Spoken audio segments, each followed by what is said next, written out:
Башкортостан готов к вакцинации от коронавируса. Республика в этом году планирует получить более 1 миллиона доз вакцины «Спутник Ви». При этом в очереди из тех, кто планирует сделать себе прививку, уже 5500 жителей региона. Обсудим подробнее вместе с гостем программы «Интервью» в эфире главного телеканала Республики. Сегодня вместе с нами член Общественной палаты Республики Башкортостан, врач-онколог Камиль Ганцев. Камиль Шамильевич, здравствуйте. Здравствуйте. Что вы думаете про вакцинацию? Какую картину видите вы? И вот ваш комментарий по вакцине «Спутник Ви». Вакцинация – это лучшее, что может произойти сейчас с нашим обществом. Я очень рад, что в очень краткие, в принципе, сроки вакцина дошла до простых людей. Да, получается, мы еще не подошли к годовщине полноценного начала коронавирусной эпидемии в Башкортостане, а сейчас мы уже имеем вакцину, которая позволит людям иметь защиту, быть во всеоружии, встретить и уже победить. Если говорить про коронавирус, как вы характеризуете эту инфекцию? Что необычного заметили вы? Коронавирус, инфекция, переболев которой, я вот переболел ею, это совсем другое ощущение, это не похоже ни на что было раньше, при том, что у меня не было изменений в легких, не было пневмонии, но я ее закрытыми глазами по состоянию отличу от обычного гриппа, от обычных каких-то других катаральных явлений. Она не совсем проходит, она немножко остается с нами. И я бы, выбирая вот переболеть или привиться, не сомневался бы сейчас бы ни секунды. Я в чем-то понимаю людей, которые сомневаются, надо ли вакцинироваться, не надо ли вакцинироваться. Меня это, в принципе, даже радует. Потому что сомнения, дискуссия, обсуждение, спор – это признак здорового общества. В здоровом обществе с помощью дискуссии, мы же очень часто применяем наши дискуссии, круглые столы, доносятся разные позиции. И, надеюсь, в большинстве случаев мы приходим к разумному решению, которое должно улучшить, защитить, спасти. Вот. Поэтому врачи работают 24 часа в сутки, да, и вроде когда спят, все равно какие-то мысли в головах есть. Я, как онколог, работаю с онкологическими пациентами, но в то же время ко мне постоянно, и вот сегодня уже было несколько обращений моих друзей, знакомых, соседей. Люди ищут каналы связи, каналы, с кем посоветоваться, поговорить и обсудить, задать все эти вопросы, которые их беспокоят. Они знают меня как онколога, конечно, но сейчас мы все получили специализацию еще по инфекционным болезням, получили какой-то личный опыт, профессиональный опыт в отношении коронавирусной инфекции, и поэтому имеем право давать советы. И, без скромной ложности скажу, что в большинстве случаев все-таки меня благодарят за это. В онкологии, допустим, не так часто хорошо все получается, с коронавирусом. Если им заниматься правильно, тьфу-тьфу-тьфу, можно получить. Протоколы лечения, да, есть у нас. Если говорить про вакцину «Спутник Ви», то о чем говорят исследования, да, те, кто уже сделал. И давайте обсудим тех, добровольцев, которые сделали себе вакцину, но они заболели. Вот как вы можете охарактеризовать? Есть точка зрения, что заболевание будет проходить в легкой форме. Вот какую картину видите вы как врач? Давайте посмотрим, что такое вакцина, да, вот это «Спутник». Это самая доступная вакцина, которая есть сейчас. Это вакцина, которая есть в Уфе, есть в ближайших уже поликлиниках потенциально, да, вот волна большого объема ее накроет нашу республику, и мы все сможем ее получить. Это вакцина, которая содержит небольшой кусочек, шипик вот этого коронавируса, который вводится с помощью 2 инъекций, первые 21 сутки, и у человека появляются антитела. Антитела – это, давайте представим так, мы на войне, и у вас есть автомат. Вот антитела – это патроны вашего автомата. Да? Автомат – это иммунитет, антитела – это… И когда у вас есть автомат и патроны, коронавирус, он может на вас напасть. Мы все живем в открытом обществе, мы общаемся, контактируем, и он может на нас напасть. Он может дойти в ближайшее но там его ждет, по аналогии такая уже солдат с ружьем. Да? И то есть безоружным с автоматом и вооруженный с патронами. Поэтому заболеть можно, но это будет совсем не та болезнь, которая может напугать человека. Да? Ваши рекомендации онкобольным? Какие могут быть, делать или нет вакцину, да, и почему именно онкобольные в группе риска?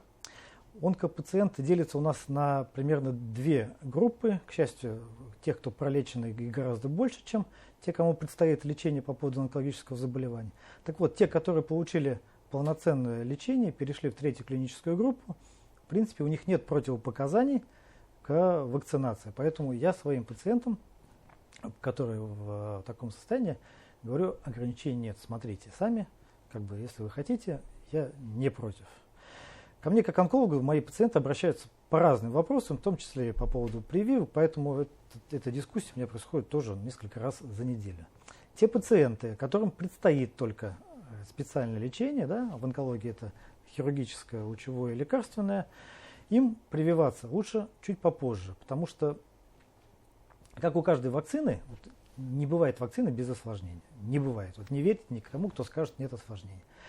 Могут быть какие-то накладочки, которые могут повлиять на качество онкологического лечения. А тут потеря, к сожалению, дней иногда является потеря качества терапии. Поэтому мой совет онкологическим пациентам таким, посоветовать своим онкологам и принять такое решение. Буквально несколько дней назад президент России Владимир Путин заявил, что Россия – это единственная страна в мире, которая представила 3 вакцины от коронавируса. Как вы считаете, благодаря чему это удалось сделать? И как вы оцениваете этот результат? Я считаю, что посмотрите, в 1991 году государство Советский Союз перестало существовать. Да? В этом году, к сожалению, будет 30 лет с момента этого. А Россия смогла сохранить то лучшее, что было наработано в научной части нашей медицины. И когда встал вопрос спасать нацию, мобилизовались и практически наравне со всеми развитыми странами, да, выдали вакцины, которая показала себя 91% эффективности вакцины. Это прекрасно. И уже признан другими странами тоже, к слову. Всю жизнь медицина была вне политики. И мне очень не нравится ситуация, когда кто-то использует благое дело в политических целях. Ведь просто надо посмотреть данные, которые представлены в международных журналах, и сказать, что Россия смогла сделать качественный, конкурентоспособный продукт, который помогает. Однако некоторые страны, палки в колеса ставят, но на самом деле они ставят палки в колеса себе. Поэтому то, что другие страны разрешают все это дело, чем доступнее спасение от коронавируса, тем лучше для всей нации, не только для России. И престиж наш, мы же раньше были впереди планеты в плане балета, да, и космоса. Теперь еще показали, что у нас, как говорится, есть и научная составляющая. Мы понимаем, что вакцинация – это дело добровольное, но все-таки очень много сомневающихся людей. Да? 5500 человек, добровольцев, которые уже записались через госуслуги, либо через поликлиники для того, чтобы сделать эту прививку. Что вы можете сказать тем, кто сомневается еще? Тем, кто сомневается, я опять же скажу, что сомнение – это нормальное состояние любого, это здоровье психики. Сомневаться, обсуждать, доводы выслушивать. Что бы я им хотел сказать? Вы живете в обществе, да? Мы все люди социальные.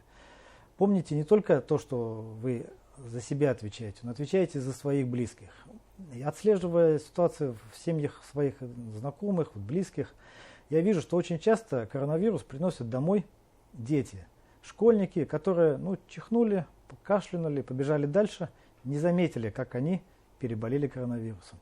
Но они же любящие внуки, они могли чихнуть в присутствии ваших дедушек, бабушек. Но все-таки дедушки и бабушки у нас все любимые. А для них, к сожалению, так легко это может не пройти. И если бы они были бы вакцинированы, то они, как говорится, встречали бы уже во всеоружие, и для этого уже чих, кашель внука, внучки уже не был бы фатальным. Но, к сожалению, очень часто этот механизм, он незаметен. Потому что, допустим, когда я заболел, я сразу изолировался от всей своей семьи. Вовремя никто в моей семье больше не заболел. Я проявил социальную ответственность. После того, как у меня отрицательные мазки были, 2 недели я ни с кем не контактировал, все как по закону. И после этого я честно пошел в общество. Я считаю, что я вел себя социально ответственно. Человек, который должен помнить, что близкие, они ждут от нас поддержки, в том числе в том, в чем они не разбираются. И своим примером мы должны показывать, что мы зрелые, взрослые люди. Мы умеем брать ответственность на себя и реализовывать вот эти положительные моменты, которые есть. Ведь покупать ничего не надо, да? Все делают рядом с домом, да? Проверено уже. Мне часто задают вопрос, сколько будет действовать та вакцина, которую мы сделаем. Да? Антитела появляются на 21 день после второго антитела уже есть. Вот у моего одного коллеги после второго введения они были на уровне 15, да, КП. Сколько они будут длиться? Вот не верьте никому. Да? Кто говорит месяц, кто говорит 2, никто гарантированно не знает. Сейчас мы можем только сказать, что вот через месяц они есть. Через еще месяц мы скажем, что через 2 месяца они есть. Вакцина, первое ее испытание на больших количествах людей. Вот, по опыту того, как она делалась раньше, это вакцина на основе аденовируса, ведь примерно около 2 лет. Да? Примерно вот цифра такая. Но гарантии дать, к сожалению, мы не можем. Да?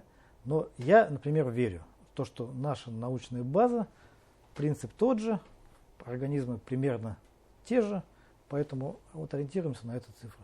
А за 2 года, мне кажется, вопрос снимется. Вот, кстати, по поводу снимется вопрос. Мы понимаем, что нужен коллективный иммунитет порядка 70%, чтобы либо переболели, либо получили антитела с помощью вакцины. Да? Как вы оцениваете, на каком уровне сейчас у нас коллективный иммунитет? И вот верите ли вы в то, что пресс-секретарь президента России Дмитрий Песков заявил, что к концу лета, возможно, мы будем все снимать маски, да, и то есть к этому времени уже можно сказать, что жизнь вернется на прежнее русло. Верите вот этим мнениям? Мне очень сложно дискутировать с секретарем президента, но если он сказал, значит, он какую-то базу под этим имеет.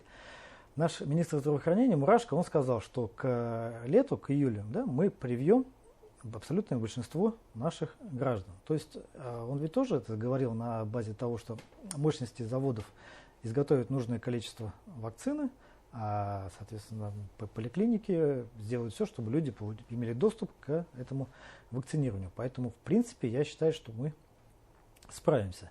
Но это не отменяет меры безопасности, которые должен принимать каждый человек. Да. Для себя проговорите, пожалуйста, их вот в завершении нашей программы. Если бы мы сидели ближе, я бы носил бы маску, да, потому что, несмотря на то, что у меня высокий уровень антител, я все равно следую указу, да, об ограничениях и использую масочный режим. Мою руки, так же, как делают все мои коллеги. Вот. Вчера были новости, что Удмуртия заявила о том, что они отказываются от масочного режима. Поэтому на части территории России уже этот процесс пошел, и поэтому вполне допускаю, что к лету и мы откажемся. Рекомендации жителям? Рекомендации жителям нашей республики. Раньше, как онколог, я говорил, делайте, ходите туда, ходите сюда, проверяйте, делайте УЗИ, рентген, МРТ, КТ, чтобы не попасть ко мне как онкологу. А сейчас я хочу сказать, дорогие друзья, делайте вакцину, чтобы не попасть к моим коллегам-инфекционистам. Спасибо вам большое, предельно понятно. Сегодня гостем программы «Интервью» в эфире главного телеканала Республики был член Общественной палаты Республики Башкортостан, врач-онколог Камиль Ганцев, и мы говорили о вакцинации от коронавируса. Не переключайтесь, оставайтесь на БСТ, в нашем эфире все самое интересное.